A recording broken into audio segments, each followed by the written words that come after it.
The PDF of the matter is available in the description. Get ready. Start. Madam, it is very shocking to see that the policy followed from the time of independence is being given up.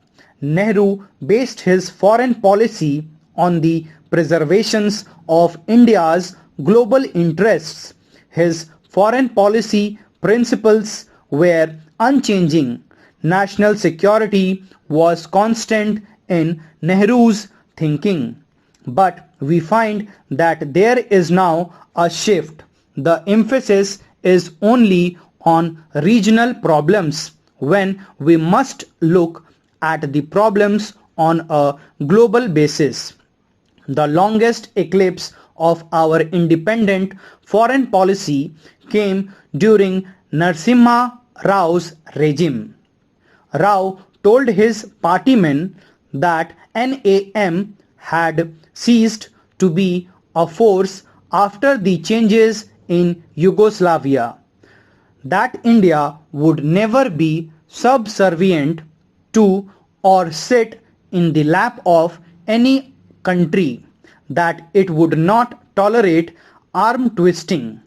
Soon after making this bewildering statement, he consciously steered the country's foreign policy towards getting into the good books of the United States.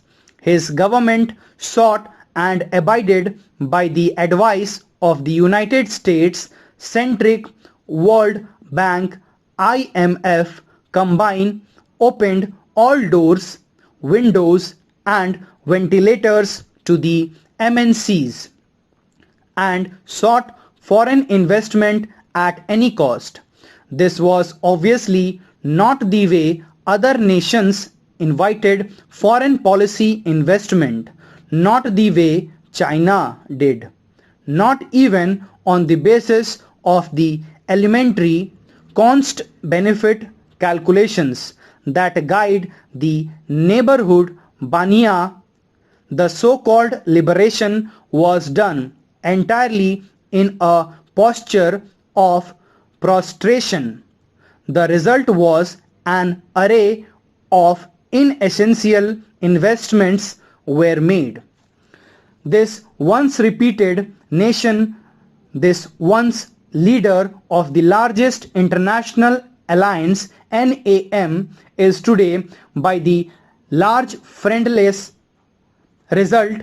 Just three nations supported our principles and absolutely correct stand on CTBT, and no more than 40 supported our bid for temporary membership of the Security Council, and this when we are seeking a permanent status there.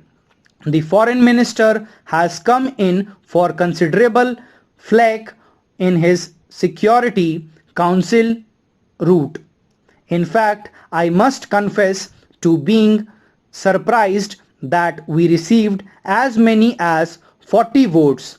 Obviously, countries other than Bhutan and Mauritius and a few constant faithfuls, bless them, voted for us. Besides, Russia, China and France also supported India.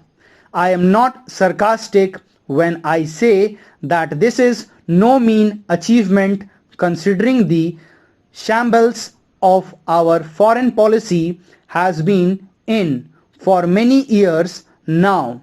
This is why the Honorable Minister's advocacy of a saintly approach to Pakistan fails to make sense. But when some nation acts against our interests, as Pakistan has done all along and is still doing, then we must take a no-nonsense stand and tell such governments where they get off. Stop. Thank you.